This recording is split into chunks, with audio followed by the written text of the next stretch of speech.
Hello, this is Tamsin here, and welcome to my Global Law Seminar presentation for Week 3's topic on civil law traditions. Today I will be looking at two questions. The first investigates an aspect of the civil law system which I consider to be superior to its counterpart in the common law system, and the second looks at the differences in the influence and development of the French and German civil systems respectively.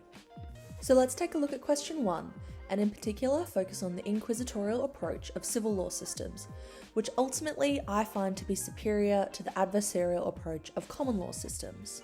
The civil and common law systems differ in many ways. One of the primary differences is the system's respective approaches to dispute resolution. As you can see from the definitions provided, civil law systems rely on an approach in which the judge takes on an inquisitorial role, assuming a large responsibility for determining how the claims of the parties are presented, and also having authority over the result of the dispute. Of course, the parties' legal representation also contributes to how their claim is presented, but the judge maintains a central role in this space as well. In contrast, in common law systems, the judge takes on a more impartial third-party role, and their main responsibility is that of authoritative determination. Here, judges are not responsible for determining how the competing claims are presented, instead this role falling entirely to the parties' respective legal representation.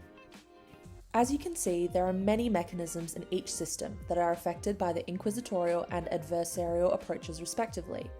When investigating this topic, several points of interest caught my attention and prompted me to ask questions about how the inquisitorial approach could lead to different and perhaps more just outcomes for the parties involved. Firstly, as the court takes on a role in information acquisition, would the information gathered not be on the whole more comprehensive and equitable as opposed to in the adversarial system, where lawyers have authority over what evidence is submitted to the court? As judges do have more responsibility in managing processes in the system, would the case not proceed with greater efficiency? And finally, does enlarging the role of the judge and diminishing the role of lawyers not place the parties on a more equal footing? Ultimately, the following attributes which are inherent to the inquisitorial approach of civil law systems led me to consider this approach to be superior to its adversarial counterpart. Firstly, truth. In my opinion, having the judiciary involved in information acquisition and by the court being able to consider any evidence lawfully submitted, I think it is far more likely truth will be discovered and thus utilised to provide a just outcome. As one writer observed, the inquisitorial system, based on its tradition and practice, places its highest value on finding the truth in each case. The adversarial system has the same as a goal, but will settle for a compromised outcome in one case in favour of another value that benefits society as a whole. Thus, by having greater access to truth, the inquisitorial system is able to dispense more accurate, exact, and proper measures of justice for each dispute it encounters. Secondly, efficiency. Judges have a role in case management and information acquisition in the inquisitorial approach, meaning the overall process of dispute resolution becomes far more efficient than that of the adversarial approach. In an examination of international criminal procedure, one researcher found that a trial directed and managed by an experienced judge can avoid delays produced by the free and uncontrolled interplay of the parties, an inherent feature of the adversarial systems. A similar result was found in an examination of immigration proceedings in the United States, where many are unrepresented and lawyers representing the state spend valuable time and money fighting an unarmed adversary. In fact, causing inefficiency can be a key strategy in adversarial courts when one party has greater access to financial resources than another. Which leads to my final point, accessibility, and perhaps the most important aspect of this approach in my opinion. As is pointed out in the seminal article, The German Advantage in Civil Procedure, there is often an inequality of weapons in the adversarial system. What I mean by this is that the parties may not have equal access to legal counsel and representation based on the financial resources that they have. By enlarging the role of the judge and diminishing role of the lawyers, the inquisitorial approach ultimately puts the parties on more equal footing, even if their access to proficient legal representation is not equal. Therefore, based on the preliminary research I did for this presentation, and because of the reasons mentioned before, truth, efficiency, and accessibility, I came to the conclusion that at this stage, I think the inquisitorial approach has more advantages and is somewhat superior to the adversarial approach. Now, moving on to question 2, which looks at the influences and development of the French and German civil systems, the development of each resulting in the French Civil Code, or Code de Civil, of 1804, and the German Civil Code, or Begriff Jurisprudence, of 1900. Although the French and German civil systems developed in very different ways, as will be discussed, they do share some common influences.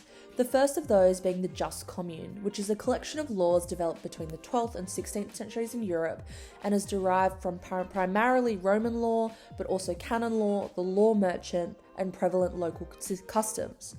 Secondly, both systems were heavily influenced by their respective local common laws. And thirdly, the newly popularised liberalism of the 19th century in Europe was a shared influence for both France and Germany. However, of course, there were also stark differences in their respective influences as well. For the French, theories of natural law, which see human reason and morality as a foundation of law, was a primary influence. Furthermore, the Enlightenment and revolutionary ideals of liberty, equality, and fraternity were obviously hugely influential, as this code was somewhat born out of the revolution, and linking to that is a rejection of France's feudal past. This code was very much about consolidating what the revolution had achieved in a legalistic sense to substantively provide citizens with the equality they had been promised. On the other hand, the German Civil Code, which came at the end of the industrial century, was somewhat influenced by the French Code de Civil, in the sense that the newly popularised idea of codifying and culminating the laws of the land into one document appealed to German scholars. However, that's where the influence ended, and in terms of the ideology behind the German Civil Code, formalism and positivism took a front seat. The idea that laws were created by people and institutions and not manifestations of our innate moral compasses. The German Civil Code embraced the idea that the state defines law and justice through legitimate institutions, and Germany utilised this to bring unity among their somewhat fragmented nation. The Pandectists, led by Friedrich von Karl Sauvigny, further propelled these ideas by seeing law as a science and utilising various bodies of legal data to begin the formulation of the German Code. Their work drew heavily from the original Roman Corpus Juris Civilis and essentially transposed their highly scientific German legal content onto its original structure. And of course, by the way of their positivist outlook, the substance of the code was influenced heavily by various German legal institutions. Now onto their respective developments. For the French Civil Code, it was completed in 1801 but only came into effect on the 21st of March 1804. It was drafted by 4 eminent jurists in approximately 1 year, from 1800 to 1801. Napoleon had some influence as the chair at some points, but he wasn't one of these 4 eminent jurists. The code is clear, concise, and meant to be read and understood by the ordinary citizen, and it provides citizens with flexible general rules that recognise that not all possible applications can be foreseen.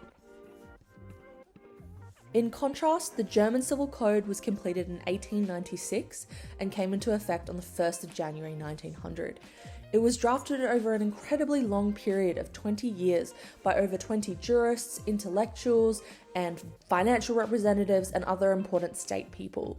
It is highly systematic, precise, and scientific, and meant to be interpreted and operated by legal experts. It's detailed and articulate for the purpose that any future problem would fall within the scope of the code. By outlining their respective developments, we can see how the various influences peek through. For example, in reaching for greater equality, the French ensured their code was clear and concise, while in contrast, the time and detail embedded in the German code to create a comprehensive yet complicated document reflects the positive approach that sees the law as created by and for legitimate institutions. In the following quotes, one from a draftsman of the French Code and one from this week's reading by Glendon et al., both the developmental differences and influences of each system are nicely surmised.